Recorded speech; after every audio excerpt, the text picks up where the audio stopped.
Hello everyone and welcome to the Maya 101 class for Thursday, June the 21st, I believe, 2012. Today we are going to be taking a look at Maya in sort of a crash course sense. I'm going to be introducing you guys to Maya under the assumption that you haven't used it at all before. Basically that you're a complete newcomer and that you're kind of terrified of Maya. In fact, that's really my ideal student right now, is somebody who looks at the Maya interface and gets scared and kind of wants to close it and go watch cartoons for a while. Because I totally understand how you feel. Now, I do have several things that I have to go over because this is our first class. Just some things about how the class is going to work, as well as just a few generic announcements. The first announcement I'm going to make is that if I don't know how many of you have ever listened to my videos or attended any of my classes, but if I don't sound completely like myself today, I do apologize. I am getting over a fairly nasty case of bronchitis, and I am thoroughly medicated at the moment, so I'm going to be keeping my voice down right now. If for some reason you hear my mic suddenly go dead, give me just a moment. I'm probably just muted so that I can get a good cough out, and then I'll be back in just a moment. So, anyways, let's talk about this class, because some of you were not here for Tuesday's class, and if you weren't here for Tuesday's class, you haven't seen it yet because I did not get a chance to put up the videos yet. I do apologize for that, for those of you who were counting on those videos being up by now. I spent most of yesterday at the doctor's office, at the walk-in clinic, and it just took me forever to get in and out of there, and when I got back, it just totally slipped my mind. So it's totally my fault, and I do apologize. But I've got them all encoded and uploaded. I just need to get them into the database and get those all set live, and then you'll be able to watch Tuesday's class, as well as today's, if you so desire. Now, I will mention this. If you have to duck out for any reason today, if you're already here, you will get credit for attending today's class, so don't think that you have to stay for the whole thing. However, if you're familiar with the way some of our classes have gone in the past, I am going to be working pretty hard. Oh, somebody says my screen's not up. That's okay. There wasn't much to see anyway. Just this. So there's my screen, everybody. Sorry about that.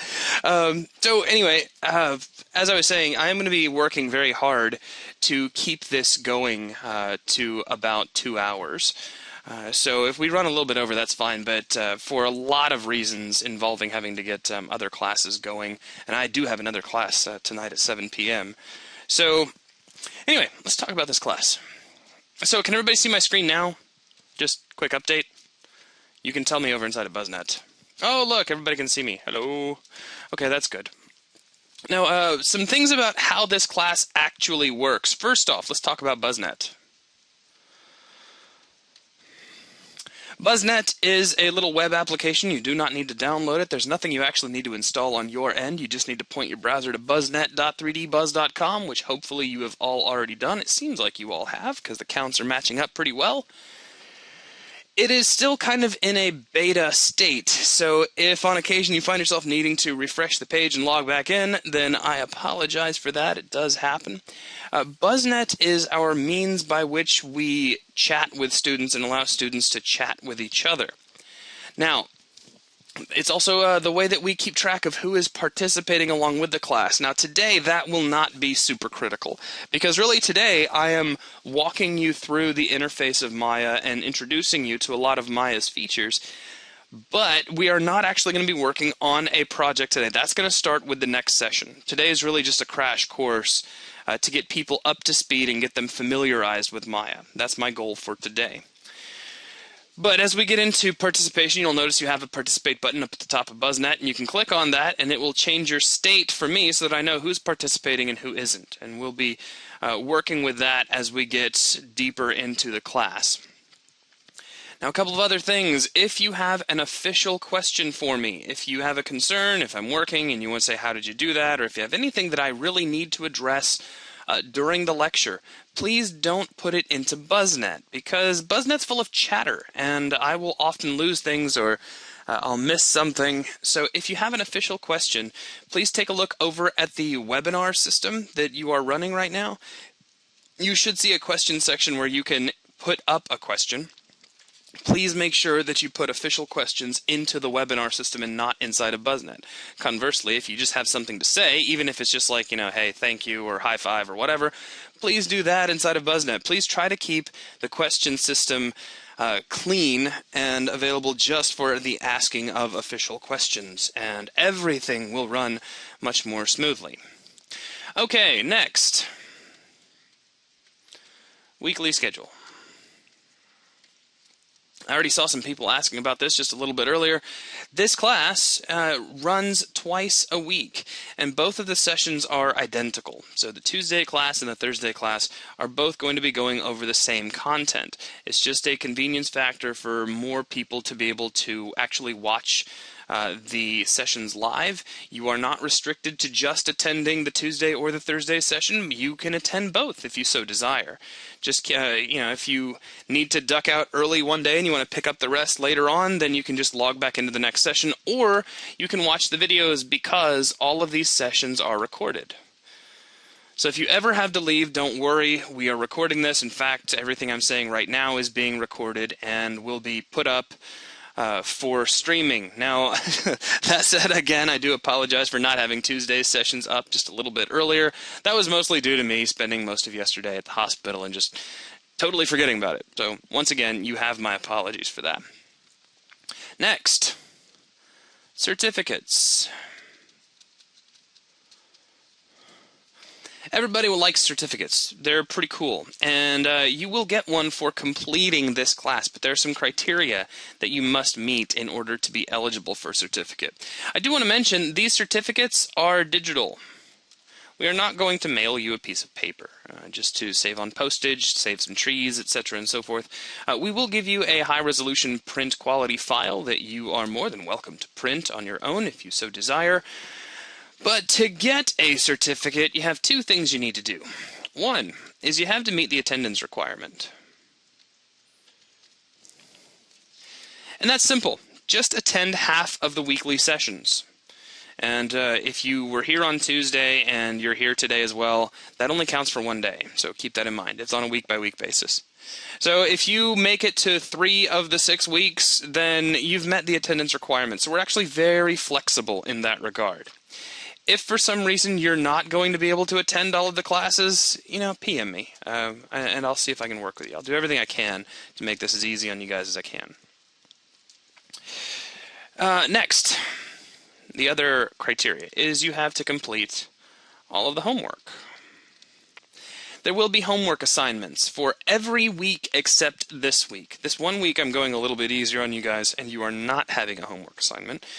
Partially because I am just spending today's session introducing you to the bare bone basics of Maya and getting you involved in its interface for what I'm going to have to assume is the very first time.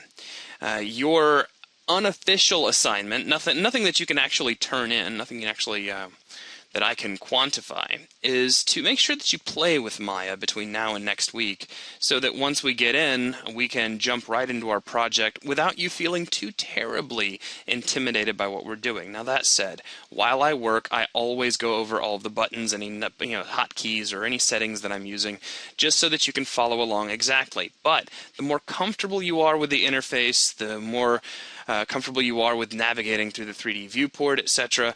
It's just going to make everything that you do in Maya significantly easier. So that's going to be the big goal for today, is to get you up and going so that you are comfortable with what Maya looks like and you can start moving things around within it. Okay, so a couple of other things. We're not quite done yet.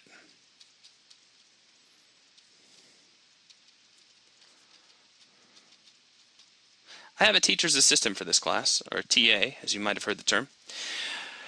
The TA for this class is NATO, or Chris Morris, and this is his username over on 3D Buzz. He's going to be the person you will be contacting to get your Dropbox set up for your homework. All homework assignments will be submitted to us via Dropbox. That means if you need to, go over to Dropbox.com and set up a free account. You don't really need anything particular. It's totally free. All they ask for is an email address and you get 2 free gigs. 2 gigs is more than enough to handle all of our homework. Now, somebody just asked, Paul just asked, is homework separate from what is done in a lesson, or would following a lesson be the homework? That is actually handled on a case-by-case basis. Sometimes I have made assignments where it's more or less, if you have followed along and you've done everything, then you're essentially already done with your assignment. Often, though, I will ask you to do something other than what we handled in class. So definitely keep that in mind. Now, if you're signing up for Dropbox, I think Wick just had a really nice point. He said, I wonder if there's someone we should refer. Actually, I did that for several of the people who signed up, and I got a whole lot of free space because of it. But I don't really need it anymore because I've actually switched everything that I do over to Google Drive. We just use Dropbox because it's already established. So be sure you make a Dropbox account. If you need a referral to get I think they do now an extra half a gig when you get referred. I'm sure you can talk to one of your classmates who probably already has an account, and they'll refer you, and both of you can get some free space, and that's always very cool. So be sure to do that. Now, that said, I do want to point something out real quick regarding these classes. There is a thread over in the Member Sponsor Lounge. It's a sticky, and I know that sticky threads generally get ignored by everybody, but if you go to the Member Sponsor Lounge up in the stickies right now, like the third thread down, is the live classes homework submission steps. Please take a moment and read this thread. You need to read this thread. It is going to walk you through how to get your Dropbox account all set up properly so that we can grade your assignments. Now, again, your TA for this class is NATO or Chris Morris. You can click on his name here in this thread and automatically send him a PM. So really all you have to do for this PM is put in your email for your Dropbox account. So whatever email you're using for Dropbox, just send that to them with the appropriate subject line, and you'll be good to go. So that's no big deal. Just please make sure you remember this thread. And it would be a really good idea. In fact, we'll just kind of consider that officially / unofficially your homework for next week is go ahead and get your Dropbox account set up for next week so that we don't have to worry about them later. Okay, so that takes care of that. Now, what else? There's one last thing that I want to mention, and it has to do with the fact that you're staring at this, well, I lovingly call it the whiteboard, but we all know what color it really is. But I want to talk to you about taking notes. It's not everybody's cup of tea. Not everybody does it. But I highly recommend that you all get a pen and a piece of paper, go ahead, kill a tree, and write things down. One of the biggest reasons that I write stuff down here on this whiteboard is partially to drive it home, because I think this is a really good way to teach. Actually, seeing somebody write something out does something in your brain and you remember it a bit better. But the fact that I'm taking time to write something down should be generally a giveaway to you that you should probably be writing it down too, because in this way you can build your own study guide so that you don't ever forget anything. Okay, so that's everything about how this class works. And if you want to use print screen and all those little cool tricks like that, that's totally fine. Me, personally, I'm a big proponent of actually taking the effort to write something down. I find that if I write something down, I remember it much more cleanly. In fact, in my particular case, if I take the time to take notes, I generally don't need the notes at that point, because writing it down means that I'm probably going to remember it, but that's just me. Okay, so now, are there any questions so far about how the class works? Anything I didn't cover that you need me to mention? You've all figured out how the live class calendar works over on 3D Buzz. Please refer to that for all videos, for all passwords, etc. and so forth. I'm not seeing any questions come up, so let's talk about today's class. Today is really all about the Maya crash course. I can't make you a Maya Pro in one day, much less in a 2-hour training session, but I can get you up and running in the interface and make you significantly more comfortable than you were to begin with. But I do have a question for you. Who here in the audience right now, and you can just answer inside of BuzzNet, who is a complete and total Maya noob? And just hasn't played with the application before? You're just not a Maya person one bit. Is there anybody in here? You can just tell me. There's one, there's a couple, okay. Just a couple, all right. How many of you are only a little bit familiar with Maya. And don't be shy, just respond in BuzzNet. This is how I talk to you guys. Okay, I got some folks who've used it just a little, and that's totally cool. My target audience for today's lecture is really people who have never touched Maya before. Now, if you have touched it before, all I can hope for is that you're going to get more out of it than you knew previously. And I see some folks who are going through the Maya Fundamentals class, and that's great. There are definitely some good lessons buried inside of the Maya Fundamentals class. And I'll be honest, most of them, nearly all of them actually, still hold up to this day. The only thing is, of course, you have a slightly different interface, and things are kind of separated a bit differently throughout Maya's UI. All that said, though, everything that we did in the fundamentals will generally still hold up, even today, which is great, and that makes me very happy. But this class is really for those who are completely new to Maya, and even if you've been playing with it, maybe you're just looking for something to kind of get you up to speed here in 2013. So what are we going to be talking about today? I want to give you a quick list that you can use kind of like a checklist. We're going to start with the very, very basics. We're going to talk about 3D space and how it pertains to Maya. This is important in general, but it's even more important if you're coming to Maya from other 3D applications or even other 3D game engines such as Unity or UDK. Along with that, we're going to be talking about the 3 axes. We're going to talk about Maya's UI, user interface. We're going to talk about the viewport. I know it's part of the UI, but it's such a special part of the UI that it actually kind of does deserve its own discussion. We're going to talk about working with 3D objects.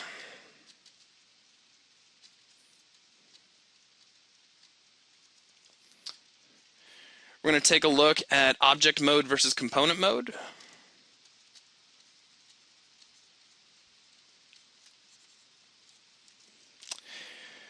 We'll take a look at parenting and how that works inside of Maya. And no, it's not going to be like a sex ed class. It's actually pretty straightforward. I'm sorry, I think I'm funny. It's a terrible affliction. We are going to take a look at Maya's node-based architecture.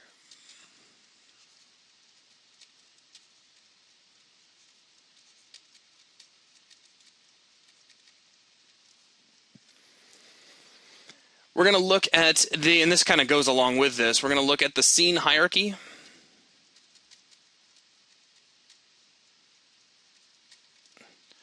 Versus the DAG, or the Directed Acyclic Graph.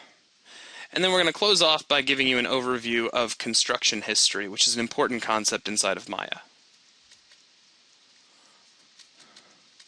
Now, I did just happen to glance somebody ask about hotkeys and whatnot. Hotkeys will come while we work. I'm not necessarily going to take a lesson where I just show you all the different hotkeys, mostly because, I'll be honest, I don't use all of them. Some hotkeys speak to me, and some I just can't live without, but there's others, and there's plenty of others out there that I generally don't touch, and really that's just kind of a workflow thing. Is there a proposed project for this class, or are there many projects? I'm thinking of the golfer for Blender, so that's why I ask. There is a project for this class that we will be going through. We will not be actually seeing it today. One of the reasons is I actually have to condense things a little bit in this class. As those of you who might have gone through the Blender class will recall, there was a free Blender session that we held before the Blender 101 class. We didn't do that in this case. So what I'm doing today is kind of tackling what would have been covered in that free session, and then we'll kind of move on from there. I will give you guys an overview of that project. We will talk about it at the end of class before we wrap up. But starting on next Tuesday and next Thursday, we'll actually get to see a bit more of that project, and we'll actually start working on it. So there you go. All right. So now, and somebody just said it would be nice to get some kind of most used hotkeys cheat sheet. Start writing them down, because I'm going to tell you all of the hotkeys that I use more often than anything else. So if you are being a good little student, like I suggested earlier, and you have a pen and paper, you're going to be writing those down anyway, and you will have your own cheat sheet, which is pretty amazing. Okay, so let's go ahead and get started. The first thing that I want to talk about briefly is the concept of 3D space. Now, I'm going to go kind of under the assumption that this is not something you guys are completely alien to, that you've all seen 3D space in some form or fashion. But in terms of Maya, 3D space is an important concept to at least talk about for just a moment. And it's pretty straightforward. I mean, in 2D space, if you have like a two-dimensional grid, which I'll just kind of rough one out real quick. you will generally have two axes. You have one axis going horizontally, which is usually X, and then one axis going vertically, which is usually the Y-axis. Of course, in 3D space, you end up with a third axis being the Z-axis. The funny thing about Maya is that it handles the Z-axis a little differently than some other applications. And by other applications, I mean Blender, I mean 3ds Max, I mean UDK. And that is that you have the X-axis, and well, even I screw it up sometimes. You have the Z-axis and you have the Y-axis. The Y-axis actually points up, and that is a really important concept to be aware of. Inside of 3ds Max, the Z-axis is actually what points up. And that would, I'll just write down, that would be in Max, that would be in UDK, that would be in Blender. Now, all that said, you can make Maya use a Z-up coordinate system.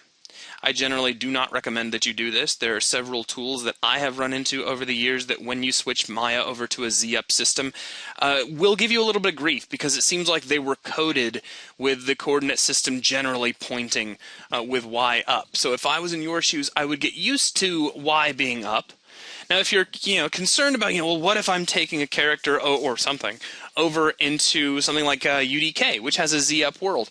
Don't be alarmed and don't stress. In every case that I can think of, every important case that I've ever been exposed to anyway, the outputting system, however you're exporting your object out, will have some sort of conversion. And if not that, then it'll be converted on the import on the far side. So I've never actually run into that being a problem because everybody knows that different pieces of software use different coordinate systems. So Maya is Y up. That's the big thing I want you to be aware of because it can throw you for a loop. And I'm a big fan of knowing what direction your axes are pointing in and not just kind of playing it by ear. There are a lot of people who I've seen when they first get into 3D, they just kind of, oh, well, I just need to move something up. I don't really care about the axis that it's moving in. I know I need to move it up or to the left or forward or back. And I'm very much against that. So definitely keep track of what direction your axes are pointing. And yeah, I already see some people, streeters, saying, I'm so used to Z-up, this is going to throw me off so many times. It's really not that bad, I promise. In fact, if anything, you'll be kind of maybe a little disorientated for, the first hour or so, and then it'll just go away. Really, if anything's going to bother you, like if you're coming to this from any other application, be it Blender or Max or UDK or anything, the only thing that's probably going to throw you for a loop is navigating the viewport. That's the most frustrating thing ever, is remembering how viewport navigation works between different applications. I call it navigation syndrome, and it bites me in the face every single time I go from one app to another. It'll probably bite me in the face later today, because as soon as I get in with this class, I got to go teach a Blender class, and everything's totally different over there. Okay, so there's your basics of 3D space. I also want to mention this, and it's not anything I really need you to dwell on. It's not something I need you to really be concerned about, but just something so that you know it, is that by default, Maya units are centimeters. Of course you can change that. You can make Maya's units kilometers or meters or feet or inches or whatever you want. Just know that by default, if you haven't changed any of your settings, the default units are in centimeters. So if you're just building in a default installation of Maya and you export to some other application and something is smaller or larger than you thought it was, that's what you should be keeping in mind, is that Maya has been building in centimeters the whole time. So there you go. Okay, so there's our quick rundown of 3D space. And I just want to jump over to Maya real quick. It's 2 clicks to go to Maya right now. And you can actually see this. Now, you don't have to worry about what I'm doing in Maya. You don't have to worry about the viewport, though you probably already know, probably how to move things around at least a little bit. But take a look in the lower left-hand corner, and you can see exactly what I'm talking about. How we have the x-axis pointed out to the side. We have the z-axis pointing forward, or that's how I like to think of it anyway. And then the y-axis pointing straight up. And again, for those of you coming to this from other directions, that's probably going to be the biggest thing that will throw you for a loop. Now, Paul just asked, in this course, should we switch our settings to centimeters as well? I don't really care. If you have already switched it to something else, then you can really leave it there. You're not going to be exporting anything out. The only thing you're going to be doing is building a scene, animating it a bit, and then rendering. And I'm not going to be doing much by way of exact units anyway. And anything that I do, if you know you've changed your your settings, like let's say you know that you've changed centimeters to inches for some reason. I'm going to leave it up to you to know how to convert that. But I mean, really, if you just go with direct proportions, something that is, if I build a 2 centimeter object over here and then a 5 centimeter object over here, and you build one that's 2 inches and 5 inches, the proportions are going to be dead on, and we're not going to be able to tell one from the other during a render. So I wouldn't stress about it at all. Now that I've beaten that horse thoroughly into the ground, that covers the whole idea of 3D space, which takes us to the Maya user interface. Now I'm going to ask an honest question here. Who in the room, and you can just answer right there inside of BuzzNet, who has seen the Maya user interface and just become scared out of your wits? Who's really intimidated by this interface? Just let me know. Give me a yes, and don't be afraid, because it doesn't surprise me at all. Hand up. There's a couple of people. Okay, good. Sort of.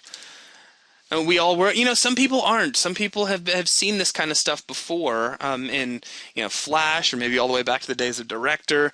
And I'll tell you straight up, this interface is really not that bad once you break it up. And that's the big thing, is you got to know how to break it up in your head so that you know generally what you're looking at, and you know the general tasks of all these different pieces. Now, as I walk you through the interface, be aware that we are only seeing a small portion of the Maya UI. Most of it is actually hidden away.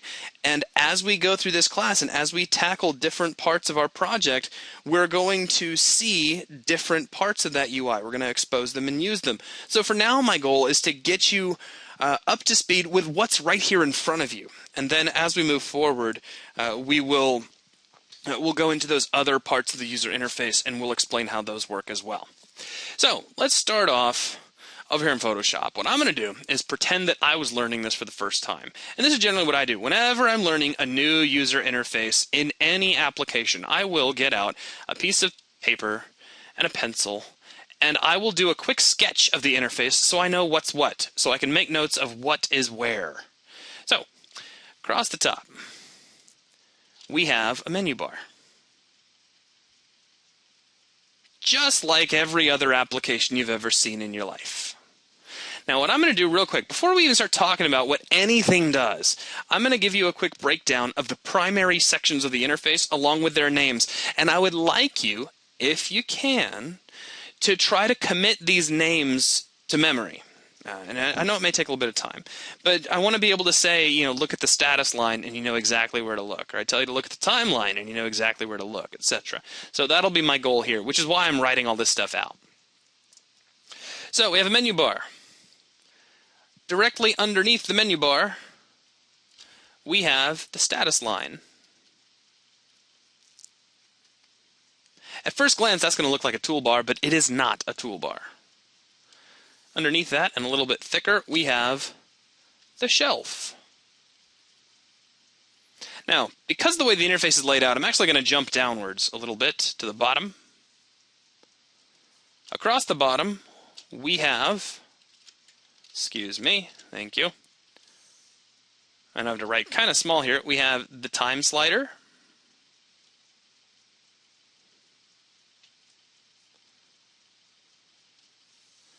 Underneath that, we have the range slider. And I'll point all this stuff out here in just a minute. So don't be alarmed. Do not panic.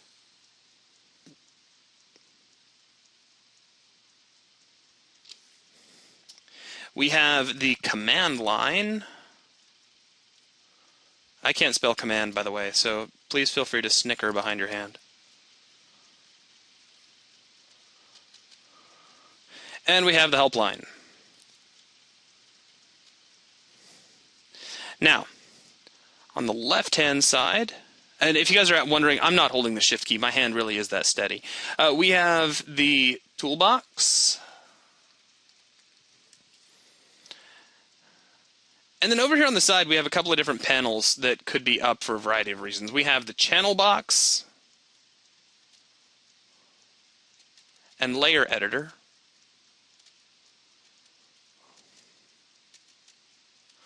Or we may be looking at the attribute editor.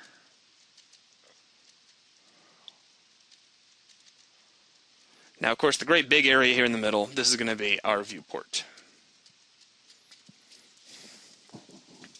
So that's a quick rundown of the layout of the interface. Now let's take a look at that in the real world, over inside of Maya. So we have the menu bar up across the very top. Directly underneath that, we have the status line, and I'll be going over each one of these in a bit of depth. So this is the status line. Then we have the shelf, which has got all these great tabs and a whole bunch of buttons. Buttons hidden behind tabs of other buttons. Down from here on the left, we have the toolbox. Currently, we see the channel box and layer editor, which is nicely labeled, so you don't have to worry about which one you're looking at. If you were looking at the attribute editor, it would say attribute editor. So, and it is tabbed as of, I think, Maya 2012, so you can quickly jump in between the two, which is pretty swanky, really.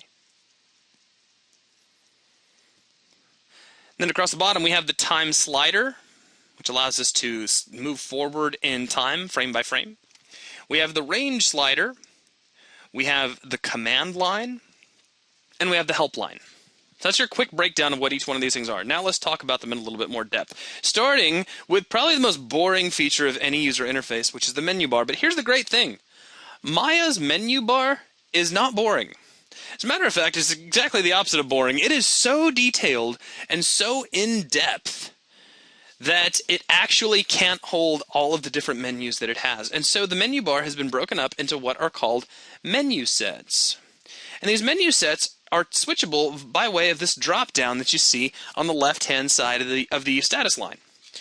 So you'll see we have an animation menu set, we have a polygons menu set, we have a surfaces menu set, and so on and so forth.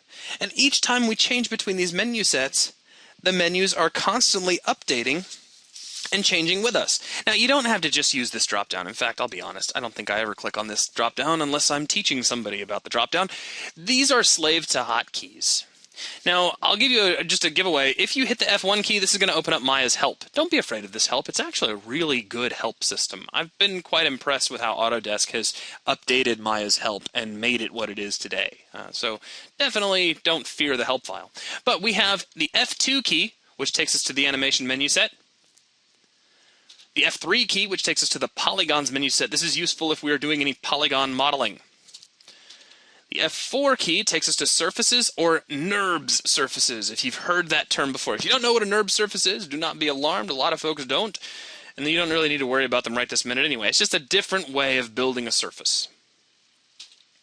Dynamics, where we can do things like particles, and we can do simulations, and hard bodies, and rigid bodies, and soft bodies, and all kinds of stuff like that. And we have the rendering menu set on F6. So it's F2 for animation, F3 for polygons, F4 for surfaces, F5 for dynamics, and F6 for rendering. Now there are a couple ones that don't have a hotkey yet because they're fairly new. We have the N Dynamics menu set, and this will give you N particles, N mesh, N hair, etc. and so forth. So some of the new stuff that is as of Maya 2012 and 2013. So definitely be aware of those. If you end up hit like I did when I first got my hands on Maya 2013, I hit F5 and started looking for all of my N particle stuff, and it just wasn't there. And I was like, "Oh, what's going on?" And I had to come over here and click on this because it's kind of frustrating to me. They over in the Dynamics menu set, they actually have fluid N cache. There's something that has a letter N on it, so I mean that looks promising. But then they break all the really fun stuff up into its own hidden menu set. So definitely be aware of the secret menu set. Okay, so I do want to mention, even though the menu bar is constantly in a state of flux depending on what menu set you're in, there are some consistent menus that do not change. And I just want to point out what those are and generally what you can expect to find in them. I'm not going to go kind of case by case and show you each and every single command that is inside each menu, but we have some constant menus. They're always available, and those include File, Edit, Modify, Create, Display, Window, Asset, and the all-important Help menu. Now the Help menu jumps around because it's always at the very far right side. So as you jump between different menu sets, it will wiggle around a little bit, but it is always there. Now, real quick. Again, I don't want to go over each and every option underneath these menus, but just kind of as an overview. File, you're going to have probably exactly what you think you should have in there. New scene, open scene, save, save as, import, export, that sort of thing. You also have access to your recent files. Edit has undo and redo. Let's talk about undo and redo for just a second. Currently, the hotkeys, as shown in the menu, are Control-Z and Control-Y for redo. That's cute. But I never use those because I'm kind of old school when it comes to Maya. I've been using it for a while. The old hotkeys for undo are still available. They haven't got rid of them yet, so I just at least want to tell you what they are. Because they are, I don't know, I like it better than Control-Z. You can just tap the Z key in Maya. So if you do something you didn't want to do, you can just tap Z and undo it. You don't have to hold Control, you don't have to hold anything. You can just hit the Z key, which is very, very nice. If you need to redo something, you can hit Shift-Z. So Z and Shift-Z will undo and redo for you. Now, if you want to use Control-Z and Control-Y because you're used to doing that from 3ds Max or, pick your application. I think every other application in the world uses Control-Z and Control-Y. Then you can do that. But, I'm just so used to using Z and Shift-Z. I thought I'd at least pass those to you so you knew what they were. Now, also under Edit, we have things like Cut, Copy, Paste. We can delete stuff. We can delete by type, which is really, really cool, and you'll be using it a lot more than you probably think, because this is where you go to delete any history on your objects. And we'll be talking about history a little bit later in today's class.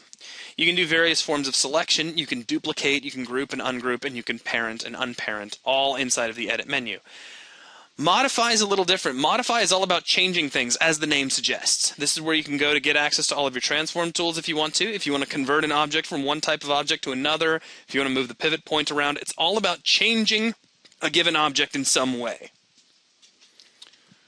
Next, we have Create. I'll give you 3 guesses as to what this menu is here for, and the first 2 guesses don't count. It's really all about making stuff. Whatever you want to make. You want to make polygon stuff, you want to make subdivision surface stuff, you want to make lights, cameras, you want to make some 3D text or some form of text. It's all right here. Display. This is about what is showing on top of the user interface. So it doesn't exactly change the bits of the user interface, although that is kind of arguable because you can change the heads-up display. So for example, I can go under heads-up display and turn on poly count, and here's a breakdown of all the polygons, edges, verts, and faces, and so forth that are in my scene, which is very cool. And that does affect the user interface. But I also have some other things as well, like I can turn on certain aspects of polygon feedback. So for instance, if I want to see things like I don't know, face normals. Now it looks like my little sphere has hair, which it doesn't. This is just telling me what direction all of my polygons are facing. And you don't really have to worry about this and what all this means and how to turn all this on and off. I'm just kind of pointing it out to you. I'm going to go back under polygons and I'm going to turn that back off, like so. And then I'm going to go back under heads-up display and turn off poly count to go back to where I was. The goal, again, is just that you can change what it is you're looking at and kind of the way you're visualizing it. The window menu is all about bringing up different windows of the user interface, different panels, if you will. And there are a lot of them that we haven't even touched on that you don't even see. For instance, we have the UV texture editor for laying out the UVs of a polygon or a NURBS object. We have things like the hypergraph or the hypershade. We have the render globals. We have render settings. We have the script editor. Or another one that you can actually probably tear into right away. You can go under Window, Settings, Preferences, and open up your preferences. And you have access to all of the different preferences, and we'll actually be playing with a few of these before we're done here. But take a look under Settings, and you can see where you can change the up axis between Y and Z. You can change your working units from centimeter to anything you want, and your time from 24 frames a second to whatever it is you need it to be. So this is one of your big places to go change the primary settings of Maya, if you need to for some reason. Now, I'm going to be leaving these all at defaults for the time being. Later on, once we get to animating, I might change our frames per second, or I might forget and it won't matter. But because this is just kind of an introductory thing. But if you need to know where to change stuff, definitely do it. I'm just going to mention, just from personal experience, and I'll be perfectly honest, it's been a while. But the last time that I tried to take my up axis and set it to Z, I just found that there were certain tools which kind of misbehaved, and things didn't quite work out the way that I wanted them to. I'm not saying that's still the case. They might have fixed that. But in the meantime, after I discovered that that happened, I really just got used to working in a Y-up world, so I don't even think about it anymore. just something for you to kind of dwell on. Okay, now let's go ahead and close that out for now. So again, that's just the window setting. It just brings up different parts of the user interface. Assets is a little bit outside our scope for now, but the concept of an asset is that you can take an entire collection of stuff, being a character, his rig, all the different control parts for him, maybe any equipment that comes along with him, or maybe an entire set with all the different pieces for it. And you can make that into a single unit where you expose attributes on how it should work. And that's the really generic overview of what an asset is. And this is where you can control all of that. And then finally you have help, which does exactly what you think it does. In fact, it's pretty straightforward. You have access to tutorials, to the actual help file. You can go straight to the area, which is, of course, Autodesk's website. The Mel command reference, which is huge if you want to learn how to use Mel. So definitely a lot of stuff to be found in there. Okay, and somebody just asked about the view cube. You guys are probably seeing the view cube, but I have already turned it off, so let me go ahead and switch that back on and kind of grumble and whine for a minute. But yeah, I'll definitely show what the view cube is all about here in just a little while. All right, so there is the menu bar at a glance. Now, of course, I'm not going to go over every single thing having to do with the menu bar because it's broken up into so many different menu sets. We'd spend all day just talking about various menus. We've talked about the static ones, though, and I think you get the idea from toggling through the different menu sets as to the types of things you're going to find underneath each one. The big key, the big thing that you would need to understand is that really what you're going to do is change your menu set based on the task you're currently performing. So if it's time to model out a character and you know that you're going to be modeling in polygons, you're going to want to switch to the polygons menu set. When you're done and you want to start rigging it up and animating it, you'll switch to the animation menu set. When that's all done, you want to add in some particle effects, you'll go to the dynamics or the in dynamics menu set, etc. and so forth. Now, things like bonus tools and all that kind of stuff, the bonus tools is an additional installation, so I'm not even going to worry about it. Muscle is way outside the scope of what we're talking about in this class, pipeline cache, etc. That's all way outside of our scope if you're just getting started. I am not going to do a 101 class where I teach you guys how to rig up a character with 3D muscles. Sorry to be a letdown there. Okay, so now let's move on down to our next part of the user interface, which is the status line. Now, a lot of folks who are just getting into Maya will look at this and think that it is a toolbar. And it is not a toolbar. It is a status line. And the reason it's called a status line is because it's here to tell you the current state that Maya is in. If Maya is ever acting stupid, if you can't seem to select objects you think you should be able to select, if you can't seem to move objects the way you think they should be able to be moved, the first place your eyes need to cut to is up here to the status line and make sure that something isn't switched on that shouldn't be. So definitely keep that in mind. But here's a quick overview of the status line. Starting on the left-hand side, we have our drop-down for the different menu sets. We've already seen how that works. We have a few buttons which make this work, kind of like a toolbar. We have a new scene button, we have an open scene button, and we have save the current scene button. I never use these. As a matter of fact, I spend most of my time with these collapsed because I just use Control-N for new scene, I use Control-O for open, and I use Control-S for save. So I don't worry about those ever for any reason. Next, we have some selection masks that we can dig through. These allow us to control what we can and cannot select at any given time. Now, right now, if you're just getting started out, I don't expect you to understand how useful that can really be, but later on, once you have things like a fully rigged character which has bones, well, actually joints inside of Maya. It has joints sticking out, and there's NURBS curves everywhere, and there's all these different assets all over the scene made of all kinds of different stuff. It is nice to be able to say, you know what, I just want to be able to select polygons and nothing else. That does make your life a whole lot easier to be able to control what you can and can't select. Now, that said, you can do the same thing in the next section over, just with a little more detail.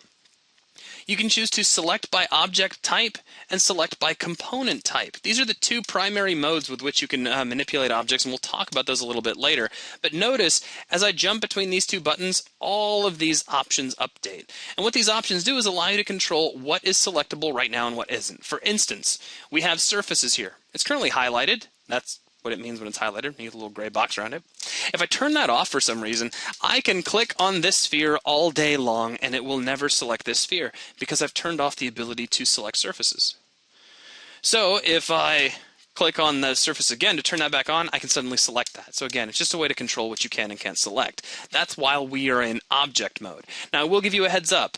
You can mouse over any of these, and you can see kind of what they're here for. Like, for instance, select surface objects. But there's a lot of different surfaces available in Maya. We have things like polygon surfaces, we have NURB surfaces, we have subdivision surfaces. We have all kinds of things, and what we can do is right-click here and choose which of those we actually want to be able to select at any given time. We can be a little more selective about it. So I can turn off poly surfaces. Notice this now turns orange. So now I can't select poly surfaces, but if I had something else in the scene, like a NURBS sphere, for instance, I could still select the NURB surface, but not the polygon surface. So just be aware of how that works. Next, we have the ability to lock and unlock selections. So if you have something selected and you don't want to unselect it for any reason, or maybe you have nothing selected and you don't want anything to be selected right now, you want that all locked away, then you have a selection lock right there. Next, we have highlight selection mode, and all that's going to do is control what is highlighted as we select. Now the next big thing we have is snapping. I could actually teach an entire lecture on snapping, but since we haven't even talked about manipulating objects yet, I'm just going to give you sort of the glance once over. This allows you to snap objects to various things like the grid or to a curve or to other vertices. It's very nice when you need precise motion, and we can talk about snapping a little bit later.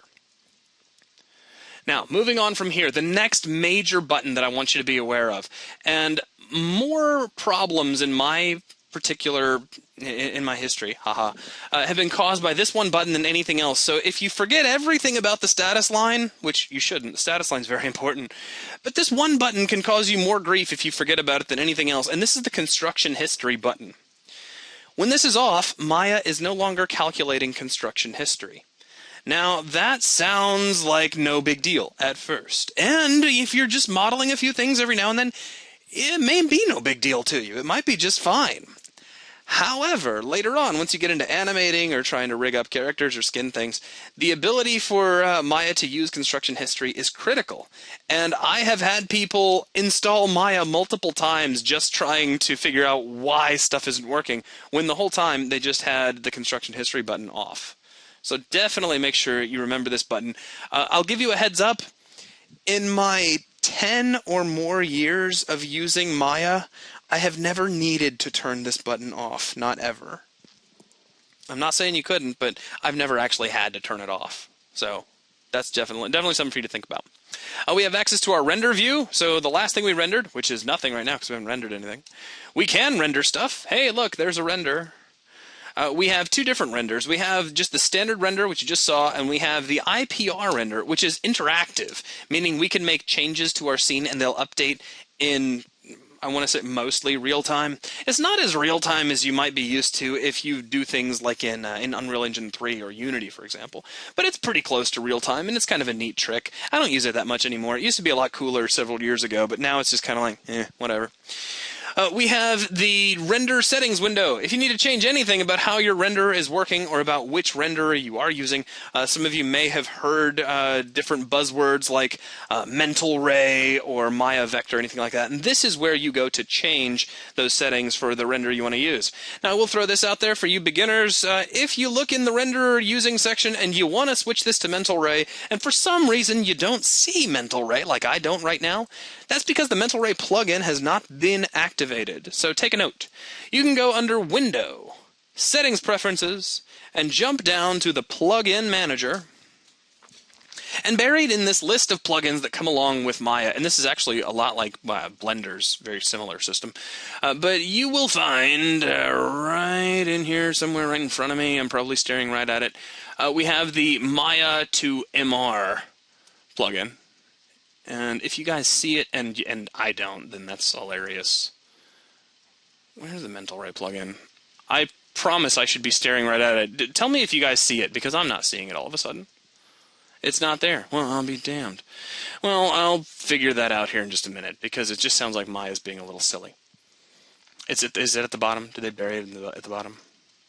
Ha ha ha! They did. Mental ray plugins loaded and auto load. I think I would normally see it, but because I just installed the bonus tools like the other day, and there's all this bonus tools crap in the way, so I'm not used to seeing that.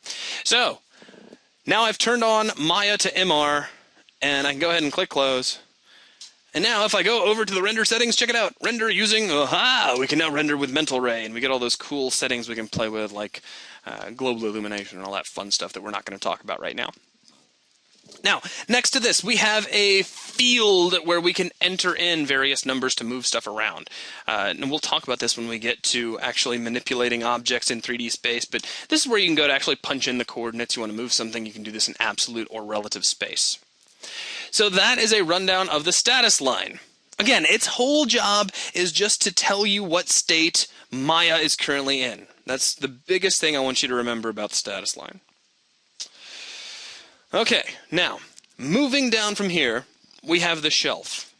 The shelf is what you can consider to be your typical application toolbar. But it's got so many buttons that it's actually been divided up into tabs. So think of it just like a regular tab toolbar. If you don't know what any of the buttons do, don't worry about it. Just mouse over them and they will probably tell you. We have things like on the polygons shelf here, we have create a polygon sphere or a polygon torus, subdivision proxy mode. We have things like various commands like extrude or bridge or chamfer, etc. and so forth. You can add things to the shelf. You actually get access by default to a custom shelf, and you see I've already got some Mel scripts in here that I've put in here myself. The shelf on the far left-hand side, if you click on this little tiny triangle, it has the shelf editor that you can go to. And this looks a little scarier than it really is. But if you take a moment and just look at it and read over it, it's not that bad.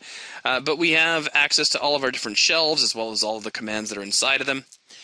If you really wanted to, you could open up this shelf editor right now. And there's this little button. It looks like the sun rising over a little piece of paper. I don't know why that suggests new anything to anybody, but whatever. We'll go ahead and click on New Shelf. And that created a shelf called Shelf Layout 1, which I don't like that name. We're going to call this Zach Shelf. And there's Zach Shelf. So now I can take this shelf and I can move it down. So I'm just going to keep hitting the down button until it goes to the very far end. And we'll just click Save All Shelves. So check it out. I now have my own shelf that does nothing. There's nothing in it. If I want to add stuff to it, I have a couple of options.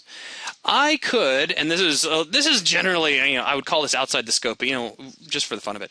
We could write a Mel script like sphere and then hit the semicolon. That's actually a Mel script. We can press enter and that creates a little NURB sphere. How awesome is that, really? And watch this. If I go back here to the Mel line, you saw where I typed that in? If you didn't, I'm going to type it in again. So watch this. I'm going to hit delete and nuke out the sphere. Let's go back down here to Mel. Let's type in sphere one more time. And I like putting my terminator at the end like a good little programmer. And press enter, and you see what that does. But if you hit the up arrow key, you can see the command that you used last. If you highlight this little line of script, you can middle mouse drag it right up on top of the shelf and let go. And check it out. Save script to shelf as type, Mel or Python. That's a Mel command, everybody. So click on Mel, and now check it out. I have a button on the shelf that whenever I click it, will make a sphere. So that's kind of how the shelf works. Now, there's another way to use the shelf as well. If you have something that you know the location of in the menu, you can create a button on your shelf directly from the menu. So all you got to do, let's say I want to make a cone now. I'm going to hold down Control and Shift. Once again, that's Control and Shift. And go to Create, Polygon Primitives, and let's make a cone. And there you go, right there on the shelf. It didn't actually make a cone, but it added that button to the shelf. So now I can click on it, and I get to drag out a cone. If you create a button that you don't want anymore, you can just middle mouse drag it to this tiny little trash can on the far right-hand side, and now it goes away. So there you go. There's a quick rundown of how the shelf editor works. It's just a way for you to make your own buttons that do stuff if you need to do that. Okay, so moving down from here, are there any questions so far about anything we've covered? Probably not. This is all pretty straightforward stuff, and hopefully it's demystifying at least some of the user interface for you. Because really, everything up to this point is pretty basic, pretty straightforward. It looks scarier than it really is. On the left-hand side, we have the toolbox.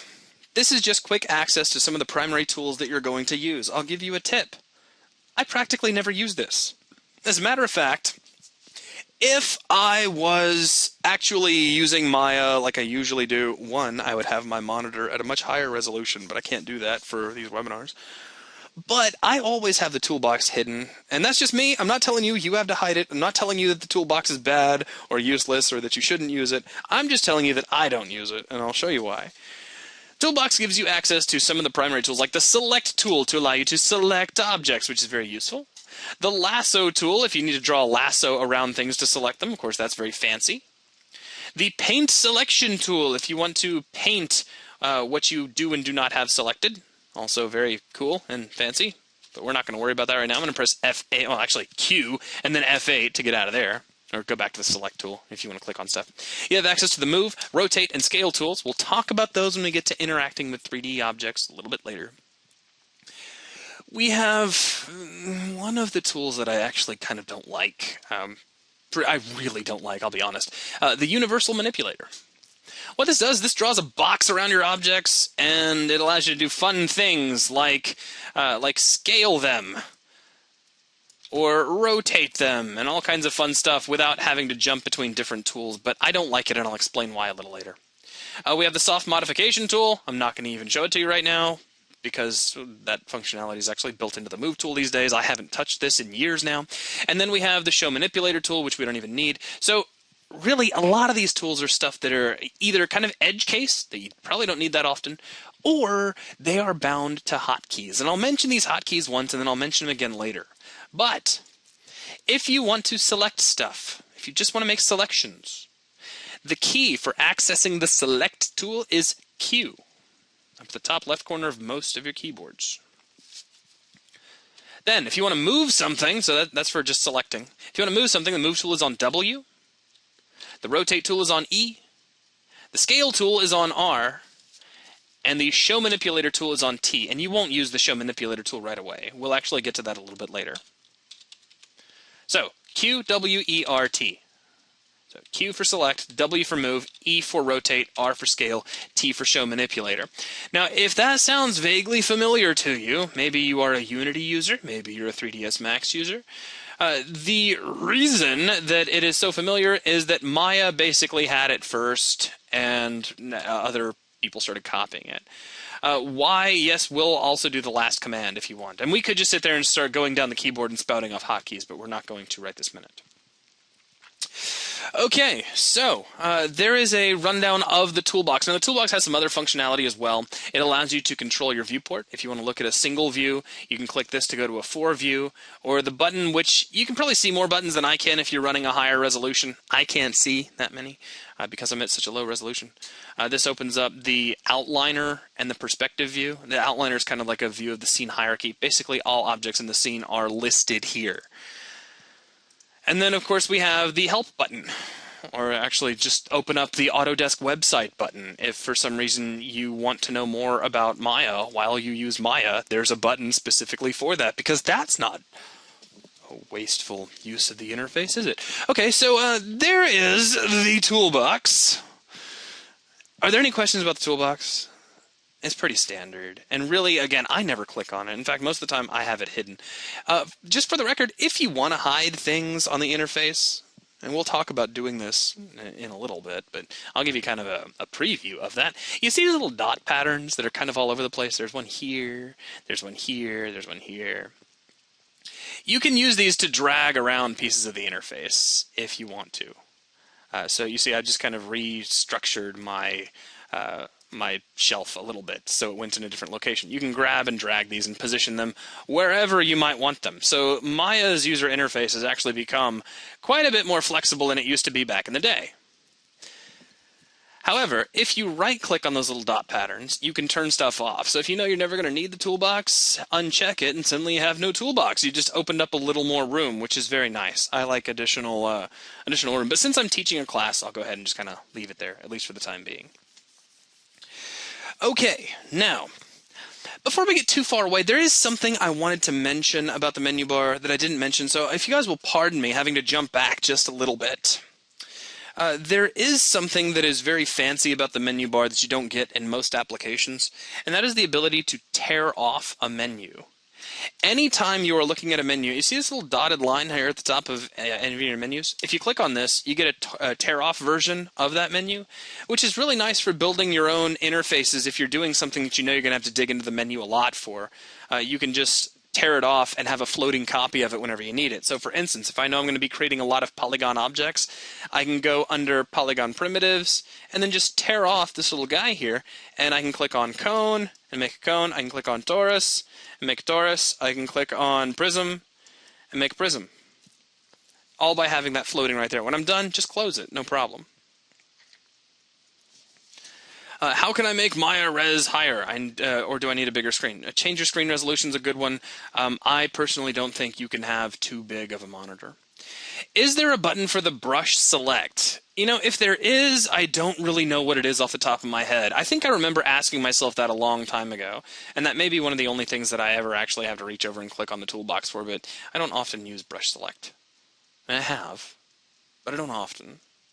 So, yeah, again, if there's a hotkey for that, then off the top of my head, I don't know what it is. But that's probably true of a lot of hotkeys in Maya. There's probably a lot of hotkeys that I just don't get a chance to use. It's one of those personal preference things.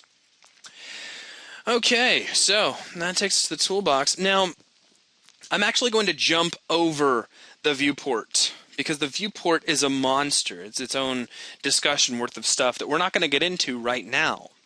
I'm going to take you all the way across over to the channel box. The purpose of the channel box is to give you access to animatable attributes. I'm going to say that again. The purpose of the channel box is to give you access to animatable attributes. Whenever you hear the term channel in Maya, you should think animation, because that's what it's talking about, animated channels. What is a channel? Well, it's a singular property that can have an animation curve applied to it. So for instance, we could take the translate Y of an object and animate it wavering and have that object moving up and down, because that is an animatable channel. So anything that you can animate on an object is visible inside the channel box. That's the big thing you need to know. That's why this is here. Now, let's see. Underneath the channel box, or kind of with the tab next to it, we have the attribute editor. This is different than the channel box in that it gives you access to all of the attributes of a given object, not just those that are animatable. So even stuff that can't be animated, such as the tessellation attributes of a particular object, or things about its tangent space, a lot of deep level stuff that you may not always need to use. I'm seeing a couple of things pop up over in the list. We have G as last command. G is actually the last command, and Y is the last tool that you used, if you just want to know the difference. Sorry, you kind of taunted me into that one. Now, here inside the attribute editor, you'll notice this is a tabbed layout, and I'm going to mention this, and if it doesn't resonate within you and you don't entirely get it, do not panic. But I'm going to say it so that you've heard it once. Each one of these tabs represents a different node that makes up this object. Every object in Maya is a list of nodes. It is the culmination of a series of nodes that come together to build that object. So that's what you need to be aware of. And here inside the attribute editor, you have access to each one of the nodes that makes this object what it is. So definitely be aware of that. And again, the big difference between the attribute editor and the channel box is what? Anybody over in BuzzNet? Who wants a cookie inside of BuzzNet? Tell me what the difference is between the channel box and the attribute editor. Jen says animation. I mean, that's close enough. But be more specific. Type something more than just one word if you want a cookie. Keyable, just one word again. Not helping me. All non-keyable attributes. And non-keyable. You guys are you're floundering. Channel is animatable. Attributes are nodes. That's probably the closest one. Channel box has animatable parameters. Okay, I think all of you get some cookie crumbs. Okay, everybody who answered gets some bits and pieces of cookie that may or may not have pocket lint in them. Okay, that's as fair as I can be. So, and if you just want a cookie, then Famous Amos, that's who I recommend, basically. The answer is that the channel box contains all of the animatable attributes for a selected object. The attribute editor gives you access to all of its attributes across all of the different nodes that make up that object. Because this object, like this sphere that we're looking at right here, it's more than just a singular object in terms of Maya's architecture. There's the pSphere 1 node, and that's that's an input node. We have the shape node.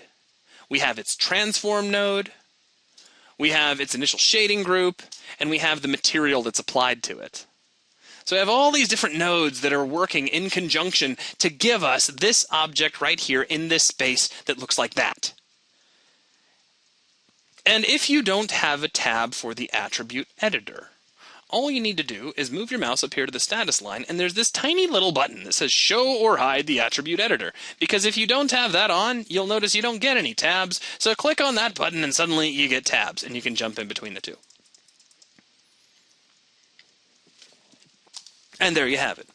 So there's the big difference between the channel box and the attribute editor. So now let's jump downstairs real quick. We have the time slider. Until we get into animation, I don't expect you to know much about this or how it works, but really what this does, it allows you to jump from frame to frame or from time signature to time signature so that you can place keyframes and create animation. That will become more clear when we actually get to animating. For now, just know that you need this to know at what particular time you're looking at in your view. So if you want to look at what's going on at frame 30, you need to move this to 30. You also have your play controls here that allow you to play through your animation, which is playing really fast right now. You can play backwards, which is more useful than you probably think it is.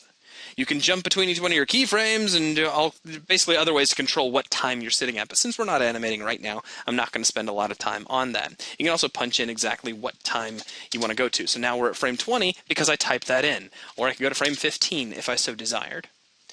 Underneath the time slider, we have what is called the range slider. And the range slider gives you the ability to control what frames you're looking at in the time slider. Think of it like a way to zoom and focus the time slider just directly above it. So currently, the range slider says we are looking at frames between 1 and 24. We can grab this handle and we can stretch that out, and now we're looking between frames 1 and 48. Or I can grab this handle and shrink it down, and now we're looking between 35 and 48. So we focus down, it's like we've zoomed in a little bit. And then I can grab this bar and start to move it along the timeline. So I'm looking at this tiny little segment of frames, and I can slide that up and down the entire timeline.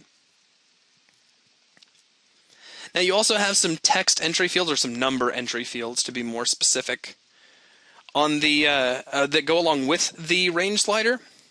The outermost fields tell you the start and end frames of your entire animation. So right now we're going between 1 and 48. The inner fields tell you what your range slider is currently set at. So currently that's set to go between 23 and 36. And you'll notice as I slide the range around, those numbers update.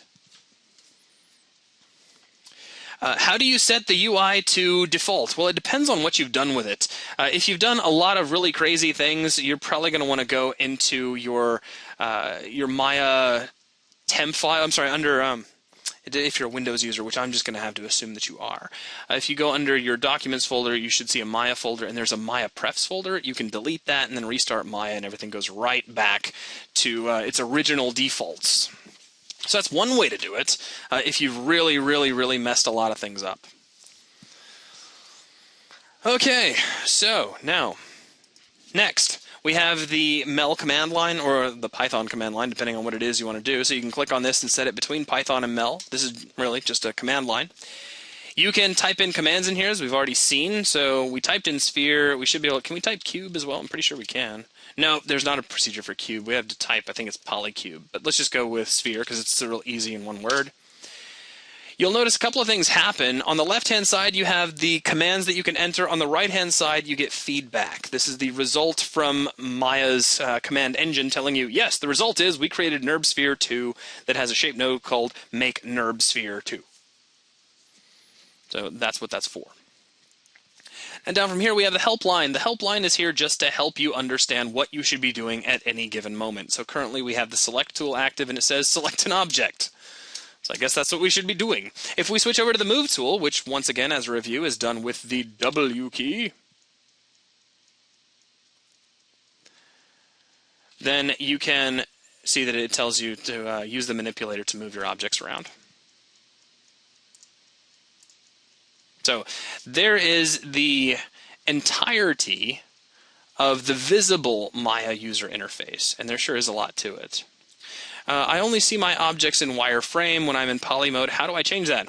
Well, hit the 5 key on your keyboard. We'll actually talk about different ways you can view the viewport here in just a little bit. That is coming soon. But if you want to see stuff in solid form, hit the 5 key, and that will solidify all of your objects by smooth shading them. Okay, are there any questions up to this point? Somebody says, it doesn't seem to be updating. Please try to give me complete sentences, because it is really vague. So I'm more than willing to help you, but I don't know what it is. And if it is not updating, I mean, it could be the entire interface, it could be the channel box, it could be the viewport. Tell me what is not updating and I will help you. I'm thinking it's probably the viewport. Help message is not updating. I wouldn't necessarily worry too much about that, but have you tried switching between different tools and seeing if it says anything?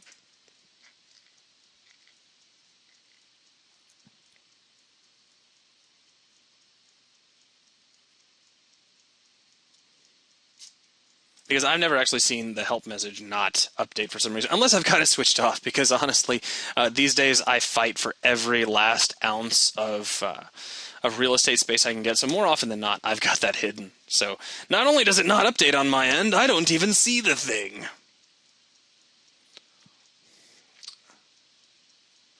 Stuck on select tool, select an object, I'm using the move tool. I really don't know why that would be. That doesn't make any sense to me whatsoever, other than your particular Maya is being just a little bit finicky, maybe because of something going on with your computer. But I can't think of any setting that would cause the helpline to start acting stupid. So really, in the end, your helpline is just acting stupid. I wouldn't stress about it too much. Okay, so that is a rundown of everything up to the viewport. So what we're going to do, because we're actually a little bit over an hour on this first part of the class, we're going to take a 10-minute break, and then when we come back, we will start by taking a look at the Maya viewport, and then we will move on from there to a few of the other primary concepts that I want you to know for this week's class, and that will be about it. So let's go ahead and take a quick break.